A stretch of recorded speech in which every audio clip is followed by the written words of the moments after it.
Hi everyone, my name is Mark Deere, and in this video I wanted to talk about batching work versus doing things like finding small pockets of time to get work done.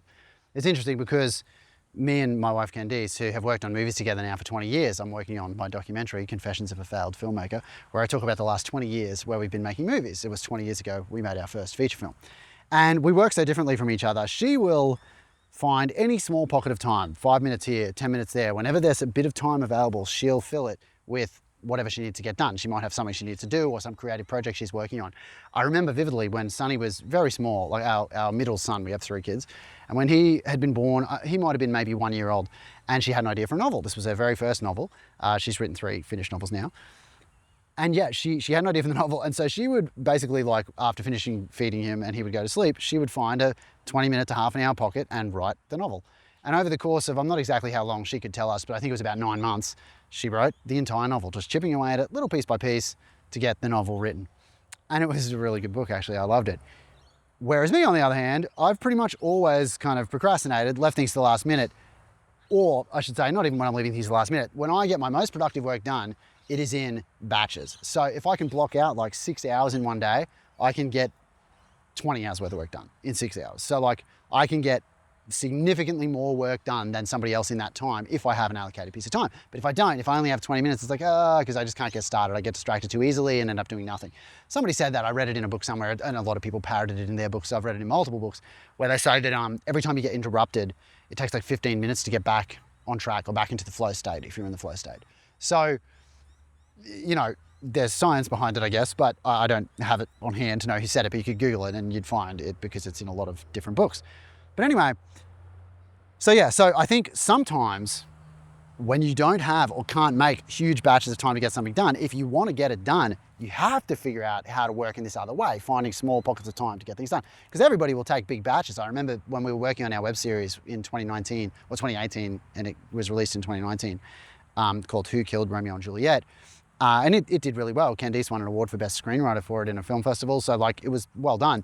But I remember during that, I would take all the kids and spend time with them, and she would spend 6 hours at a time editing in our study, to get the project edited. So it's like, it's not like she doesn't also batch time and is productive, but she, bounces really well between both. Whereas for me, not so much. But when I was running I've done 2 master's degrees. So my first master's degree was in film back in 2006-07. And then I'd already done my graduate diploma of education to become a teacher, but I went back and studied, the theory of education, did a master's degree in education, I guess with a view to doing a PhD one day, even though I wouldn't do a PhD in education now, I don't think. But yeah, and so for that, so my thesis for my first master's degree, I didn't have kids yet, and I kind of kept thinking about it, but never working on it. And then in the last maybe month that it was due, I just worked 24 hours a day for a month to get it written.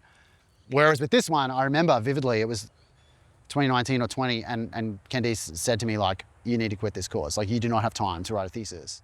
You can't just tap out for a month. And I was like, no, I still want to do it. And she was like, no, do not do this course. And I still did it. But I knew that I could not spend 10 hours a day for a month because I was working full time. We had baby kids. So what I did was every morning, I would just, or not necessarily in the morning, every time I could find the space, I would try and write 500 words a day. And over the course of about 5 months, I wrote 500 words a day on the thesis and got it written, and I handed it in like a month early. It was amazing. So I can do it. And I was like, you can do it. If I can do it, you can do it. And so yeah, finding pockets, and I guess if the only option you have is to find the pockets and you really want to do it, like you fight to do it, then you're going to be motivated to find those spaces. But I think, yeah, if I can find a way to engineer this, I want to try and do this year, is find small pockets to chip away at projects, and then they just happen. It's stress-free. There is so much less stress when you just chip away at it. There's no pressure to get it done from you or anybody. I had a video recently where I talked about arbitrary goals. Like if it's just you setting the goal, obviously when it came to getting my master's thesis written, I had to hand in a thesis by the date it was due, or I wouldn't have gotten the piece of paper, like the degree. So, sometimes you do have a deadline, but when it's just a goal you set yourself, chipping away at it's a lot more fun and rewarding when you don't have to put any pressure on yourself. Whereas if you give yourself 6 hours, that's a lot of pressure on that 6 hours to make sure you're productive, because you don't want to squander a massive batch of time. Or if it's 20 minutes, who cares? Like so much of the time you'll just sit and do nothing for 20 minutes or waste it on your phone. So I'm getting a lot of Mozzie bites. I always get Mozzie bites. I've got about 6 on this leg. Okay, that's probably enough of that for the day. You get the idea of what I'm talking about, right? Basically, you can do things in big blocks of time, but you don't always need a big block of time. And I think if you try to work in smaller chunks of time, a lot of people know about Pomodoros. It's a thing, it's like trademarked. I don't know if I'm even allowed to talk about it in the video. But basically, like, a guy, I think he's Italian, invented Pomodoros, which is this technique where you'll do 25 minutes and then have a 5-minute break, then 25 minutes and then have a 5-minute break, then 25 minutes and have a 5-minute break. And then I think every hour you have a 30-minute break. And that's how you structure your day, because he says like breaks are good for you or whatever. And I don't know how great of an idea that is, but I think the point is only aiming for 20 productive minutes or 25 productive minutes is much more doable than aiming for 6 productive hours. So you're definitely going to keep your stress levels lower. And I think everybody needs less stress, right? So yeah, this year I'm going to try to only chip away at things and put a lot less pressure on myself, and hopefully you can do the same thing.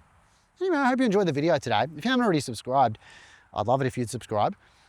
I've been doing 100 videos in 100 days as part of sharing my process while I work on my documentary that I talked about at the start.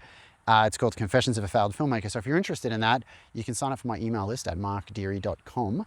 And I'm going to be sending out updates next year as I keep working on it. I won't be doing videos every day while I work on it, so I can spend more time on the documentary.